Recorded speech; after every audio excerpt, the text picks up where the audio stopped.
Hey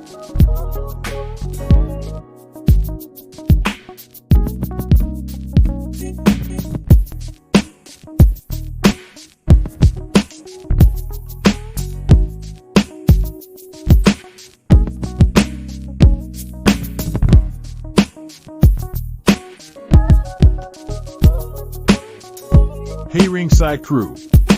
Welcome to the internationally known Dudes at Ringside podcast. And now here's your host, Joe, Panther the Third. Hello there, wrestling fans, and welcome to another episode of the internationally known Dudes at Ringside podcast. I'm your host, Joe Panther the Third, and this is the second week of Women's Wrestling Month. And man, I have a young lady that is totally rocking out. She's bringing the chains. I got scared because when I saw her in the waiting area, I got nervous because she was putting chains around my chairs. I'm like, get the chains off the chairs, man. That'll break the material. So introducing our guest, and here she goes. Welcome. Howdy. How's it going? Good. My gosh, it's so awesome to finally get you on in the podcast. Hey, it's good to be here. My internationally known fans are not familiar with you. Introduce yourself. My name is Morgan Mercy. You may not know me, but you're going to know me soon. Wrestle primarily down here in the great state of Texas. Texas wrestling's on fire right now. I'm a big part of it. I'm currently wrestling down in, I'm working with Mission Pro. I'm working with lots of companies throughout Texas. What you really need to know about me is I don't do soft sounds.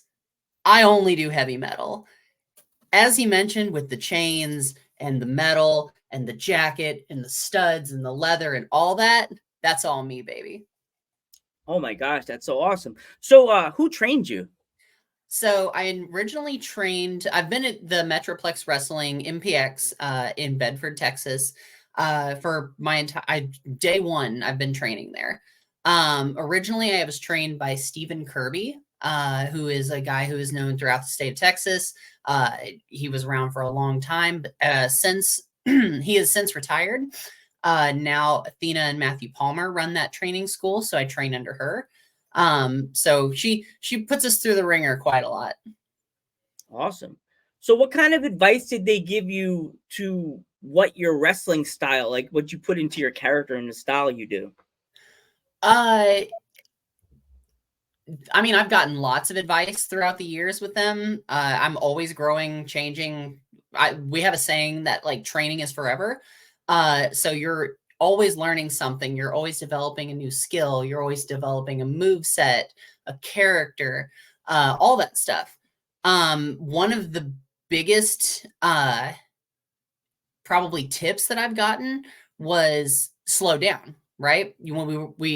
What we do is so high intensity, and whenever I get in the ring and the bell rings, I'm intense start to finish. Honestly, as soon as I go through the curtain, I'm all intensity all the time. So that tends to translate into me not necessarily allowing those moments to sink in, because while wrestling is a sport, it's also about those moments. That's what people talk about. So that was the advice that I was given, was to slow down, really let those moments register with the crowd. And I think it makes for better wrestling too. So what was your energy like the first time you stepped through the curtain? Oh, on a show? Yeah. The very first time was actually, sorry, I've got this hair being crazy. The first time I stepped through was for a show at Metroplex Wrestling that was Squid Game themed. So all the matches were based around like the games in the show. It was a really cool concept. I want them to do it again because it was a lot of fun. That was my official first show. That time I was very nervous. However, like less than a month later was my actual like singles debut. I was nervous, but like really excited at the same time. Because these are people that I've like trained with.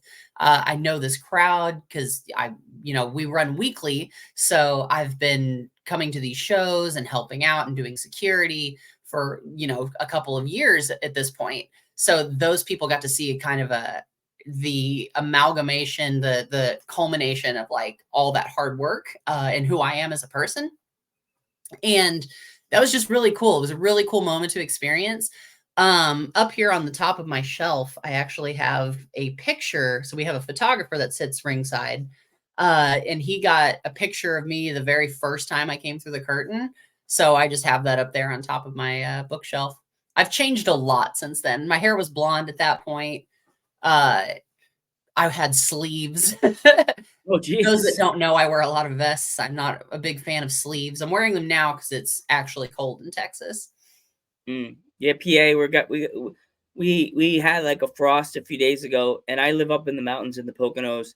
And if you're listening and you live in the Poconos, you know what the hell I'm talking about. And if you're watching this in the Joe Panther Variety Show, you know, as Justin Timberlake would say, like, like I looked outside and I was like, ooh. And then I still got my Uber to work, but still, I was like, how the fuck am I gonna get to work now? It's slightly snowing, and we got snow on the trees here. But yeah, Uber operates like the mail service, rain, sleet, or snow. Yeah. So with your like the rocker gimmick, like, where did you come up with this whole like gimmick from? Like, so I wouldn't necessarily describe myself as like a gimmick, but they always say like the best characters, the best gimmicks are like yourself turned up to 11. Morgan Mercy obviously is me, just turning like that intensity, the brutality. I tend to be a very intense person. I got told I was a lot of times.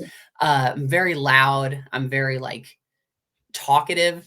I listen to loud music, and then that just kind of birthed the name. And it ever since I've just been kind of adding a little bit here, a little bit there, something for seasoning. The chain is like a new development. I actually just named her a couple weeks ago, finally. What's her name? And her name is Daisy.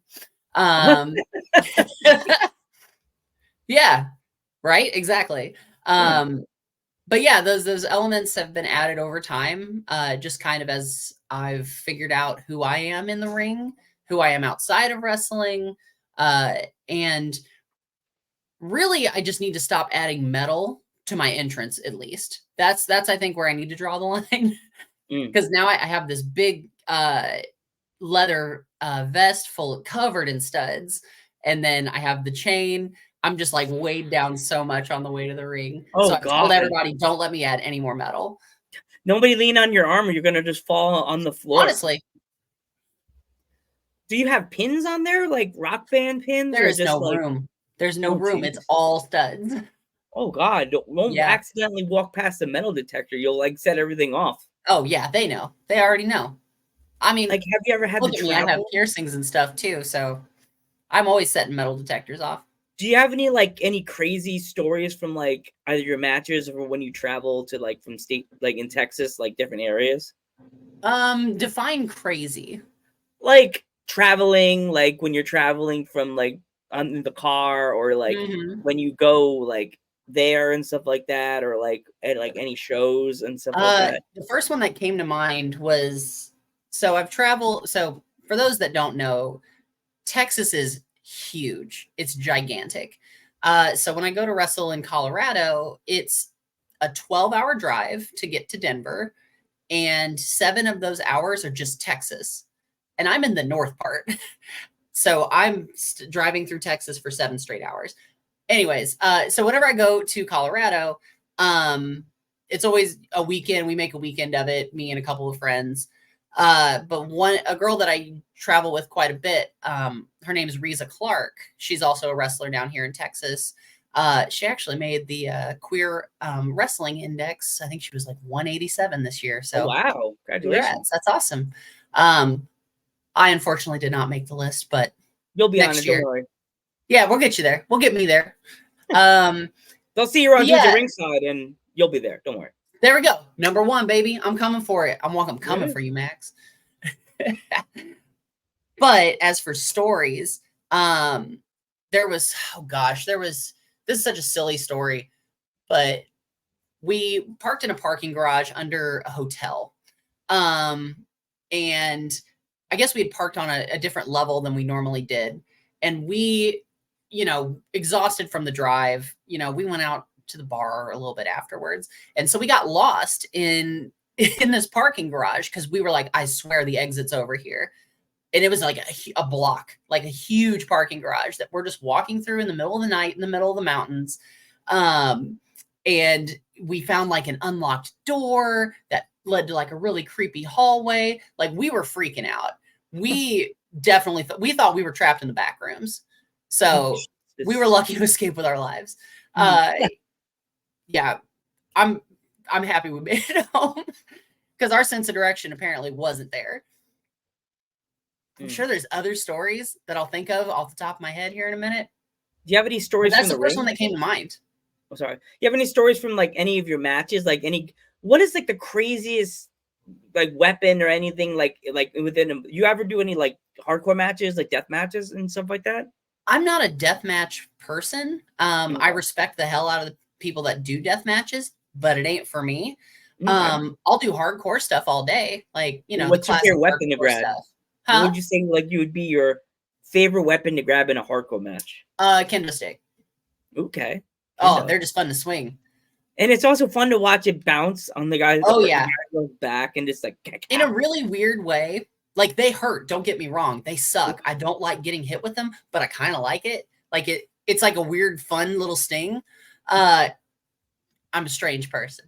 But that would be my go-to weapon. The craziest weapon that I've done. So at MPX, they have a show every year that's based around the Purge, where anything goes, anything can happen from on the show start to finish. And it's usually just a wild night of chaos. Blood everywhere, lots of debris. But you wouldn't think a chairs match would be a real hardcore situation, especially compared to like tables or like a hardcore match itself. But we made it work. We did some dumb stuff. But really fun too.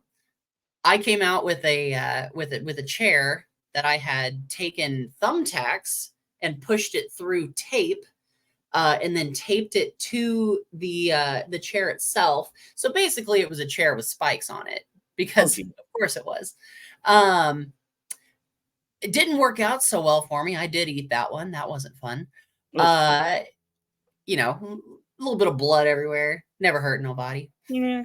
But the craziest thing from that match, there's two things. One of my favorite moments in a match, and you can see it on my TikTok at morgan.mercy. Another wrestler here in Texas, Angel Blue. She's been around for a long time. She's Angel Blue, yeah. Huh? I know of Angel Blue, yeah. Oh, perfect. Yeah, I didn't know if she'd made it up that way very much. But yeah, Angel Blue. Instagram is my new eyeballs to be able to check people out without going to Texas. You know what I mean? Sure. I'm an East Coast guy. There's a lot of us. Yeah, that's how I learned about you. I was like, thanks Instagram and YouTube. Like we would never be able to be on the screen with each other without the internet and the Instagrams of the world. You would never know who or what Dudes at Ringside was without going, who's this message someone sent me? It would be definitely a lot more difficult. I would have had, we would have had to have met each other at a show or something. I would have had to have my camera with me, use my phone to make a video, and that would have been gosh. Thank you, internet technology. Yeah. And back in the day, it would have had to been on a radio call. Like it would have been like it would have been great quality. Oh God. So do you collect anything by chance? What's that? Do you collect anything by chance? I have a bit of an addictive personality, so I try not to get into collecting a whole lot of stuff because your girl already is hurting for money. I don't need to be broke. But you can see my little Dragon Horde shelf behind me. I tend to just like collect things that I like here and there, and that's just kind of where it ends up. It's on that shelf. I've got some pops over there, some characters. Let's see who. What kind of? How Got many pops you oh, got Linda there? Belcher's over there. Oh Huh? yeah. How many pops you got exactly? Oh, like 10. Like not very many. I used to sell them, so that was what I called my collection that I got to sell and Mm. not actually, spend money on. So it was a nice balance. But yeah, I've got plushies over there. Every year for like my birthday or Christmas, my wife gets me a Pokemon plushie. Oh, And so I'm just slowly building up this collection of Pokemon plushies. And now I'm glad I have a shelf to put them all on because they were just on my desk taking up a lot of room. So yeah, those would probably be the things I collected. I used to collect Pokemon cards back in the day. mm. I'm a little salty about it because I had like 3 binders full, lent them to a friend, because she's like, I want to draw them. Whatever. We're in high school. And her mom, she told me this later, her mom threw them away because I think something with the Bible. I don't know. It was Missouri. Mm. But yeah, so I lost all of those, and I really haven't collected a whole lot of things since. Because Jeez. I mean, what if I lost it again? That would just be that was already heartbreaking enough. That was stuff from when I was a kid. You almost in the future used your chain on your best friend. Uh-huh. Jeez. Instead of Kendo, and you're gonna use the chain on her. What did you do? Oh my god, violence. Oh my god. I'm Why so did you sorry. let this happen? You did this. You made me. Why did you hit me with your chain? No, she hit you. No, you hit her. You ran your body into my chain. Yes. Yeah, See, yeah, that's yeah. what you're gonna tell the promoter when the wrestler's on the ground all covered in blood. Perfect. She ran into my chain. She ran into it repeatedly. Yes. I had You have to nothing to say it do with the with really wide eyes. She did it herself.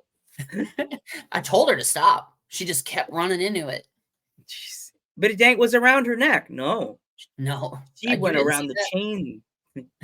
that. So let's get into the fun part of it. Like, what would you say would be like your top 5 favorite like rock music or heavy metal music of like all time? As in bands? Yeah, yes, like bands. Oh gosh. My top 5, I'd probably say number 1 is System of a Down. That's the first one that came to my brain. Rage Against the Machine is up there. Um, The Offspring is up there too. I listen to a lot of punk rock too. Um, let's see. I like a lot of songs, so I'm trying to think of bands You that I could add really. more. You could add more to the countdown. It could be a top 10. There's a band out of California, not quite as well known as the other ones that I just said, but they're called the Dolly Rots. They've been all over. They come to Dallas a lot, so we go see them whenever they're here. They're awesome. I love watching them. Um, Another one. Man, they just broke up, but they're from Texas, and you should check them out. They're called One Eyed Doll, like One one Eye eyed. Doll. Yeah, a lot of doll based bands. Hmm.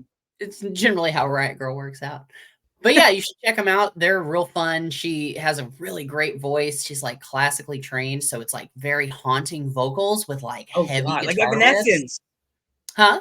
Like an Evanescence Oh yeah, almost. yeah, yeah. Similar to Evanescence. She's like, I call her like a siren because it's just like it just sounds like it's on the fog in a bog. Oh It's great. gosh. She played. Oh, we went and saw her live. She did. She played are you familiar with what a theremin is? Yeah, that thing that's like wow, wow, It goes, wow, wow. "Woo." Yeah, Yeah. like that you put your hand. Yes. Oh my Yeah. god. She played a live theremin solo for everybody. It was awesome. That's like a really Wow. difficult instrument to play, so I hear. But yeah, Wow. I love weird instruments like that. Um, Other bands, I've always been a big Weezer fan. Mm. Trying to think of more in like that heavy side. Obviously, Corn. Corn, you can't mention System of a Down without mentioning Corn. Yeah. They're very similar vibes. Um, who else? Oh gosh. I can think of lots. I mentioned Blink 182 earlier when we were Yeah, talking. definitely. So yeah, a lot of that punk scene, the pop punk scene. Um, I feel like I'd lose my millennial card if I didn't say My Chemical Romance. Oh yeah. So Oh that's god. another one up there The too. Chemical. I saw them live, man. They're really good live. Yeah, we saw them when they came through Dallas too. That was a fun show. Of course, The topless nosebleeds, but We were there. I was at Nassau Coliseum when actually it's when about the time that Black Parade came out, Mm-hmm. and that's when it was really popular.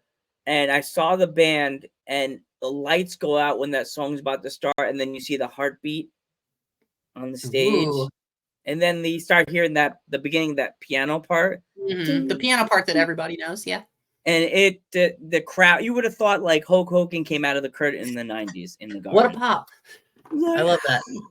And I'm thinking, they're cheering for a band that got killed in a freaking train crash. Like, the hell? Like, yeah. No, that's what the song is about. Band that dies. I didn't know that. I did You not didn't know have that's Black what the song was about. Parade. That's what happened. It's just a song I've heard a trillion times, so I'd never really thought about what it was about. Yeah, I was watching VH1 and they had like the pops that pop up, and I was like, oh my God, I thought it was just a song. No, Black Parade. That's what it's about. A band that gets killed in a train accident. Well, that's a bummer. That makes sense. The song's kind of somber, you know? Yeah. When I was a young boy, you know. Yeah, if I was. Yeah. Oh God, no copyright strikes. No, we don't need that. Not on here. No. We didn't sing it that on key anyway. No, we weren't. It didn't count. It didn't count. So, like, with it being Women's Wrestling Month, like, who, out of all the awesome women that have been in the wrestling world over the years, who would you say would be like your all-time favorite to either Victoria. Work with or work on the same team with, or like Victoria. A Survivor Series top, like pick like 4 women to be Victoria's one of them. Survivor 3 of them Series. are Victoria. What's that? Sorry. I said one of them is Victoria, but no, 3 of them would be Victoria. Yeah, 3 Victoria. Yeah, different outfits. Victoria, like gold Victoria, black Lita. Here we go. 4 women that you could do like a Survivor Series team with. Who would it be and why? Oh, okay. So let's see. So obviously Victoria. Victoria was one of those women that I watched a lot when I was younger, when I first got into wrestling. A lot of my moveset is inspired by Victoria. Kind of my look is inspired by Victoria. I just have always loved her. Just something about her just really vibed with me. Like her dark imagery and the fact that she was a fantastic wrestler and she could work really well with anybody. I love watching her. Number 2 would be Lita for very similar reasons. Being a young gay girl from the Midwest, Lita was my girl. I loved her whole vibe. I loved her with the Hardy Boys. I loved her look. I mean, obviously you talk about her and Trish Stratus main eventing the first women to main event Raw. Like that was awesome. That was about the time I was watching it too. If I remember correctly, I did watch that live when it was airing. That was crazy. No, they may have been taped at that point. I watched it on TV. So there's 2 of them. Let's see. Oh, you got to put China in there. China broke so many glass ceilings. Like she deserves to be in the Hall of Fame by herself. China did so much. I think they're going to probably eventually they're going to give her flowers and put her in the Hall of Fame. I mean, they have to, you know. Yes, she deserves them. I think it's a little too late. Like she's already gone. Like it would be awesome for us, but I really would have loved for her to have that moment. So there's 3. And as much as it pains me because I get the constant comparisons to Rhea Ripley, I love her style. She's so different to every woman that is on WWE or in a lot of indies. She just has this aggressive style that I, kind of vibe with. Yeah, I think that would be my Survivor Series team. And I already know we'd win because who would be your manager? I forgot that. Who would be the manager of the team? Ooh, do I have to pick one from women's wrestling or just manager in general? Oh, just a manager. Any of the legendary managers you know of, or it could be indies too. The first one that came to mind that I think would be really funny, Paul Bearer. Oh God, imagine. He's just got this gaggle of spooky ladies. Like, what a great idea. Like, I don't have a cemetery big enough for all you. Like, he's just there. He is. We all have urns, Oh gosh, he's carrying a giant urn that makes you all come to life. He's just pushing into the ring like, A little cart full of urns, you know. Can you see Undertaker? You can see Paul Bearer just like being the goofy Paul Bearer when he was like in the beginning. Instead of like carrying, he's like trying to push it to the ring. He's like behind you, going, "Why are you doing this to me?" Like little fat Paul Bearer. It would be nice if one of you ladies would come help me. No, and you're all just looking at him push like, this, Paul. "Yeah, push the carrot, Paul. Shut up, Push the big cart boy. and shut up, Paul. Shut up, Tubby." I wouldn't go that far. He's little big. God rest his soul. We miss Pringle. I may miss be you. mean. I may be a monster, but I'm not a monster. Hold my chain, Paul. Just put it around hold his neck. everyone's jackets, you know. Imagine all the girls are just throwing their jackets on Paul Bearer, and he's just like, "I don't get paid. They're so heavy." I like the pathetic Paul Bearer that we've made up. I loved his promo skills. Like he was like the so one good. He would just stand there, just going on a rant about like decomposing bodies, and like I'm like, ooh, it's a kid, like a 9-year-old kid watching that stuff. It had to creep you out, thinking about talking about bodies and. Oh yeah, Undertaker always creeped me out. It was the slow walk for me because I'm just like this. Oh gosh, when I first got into wrestling was right around the time of the Return of the Dead Man.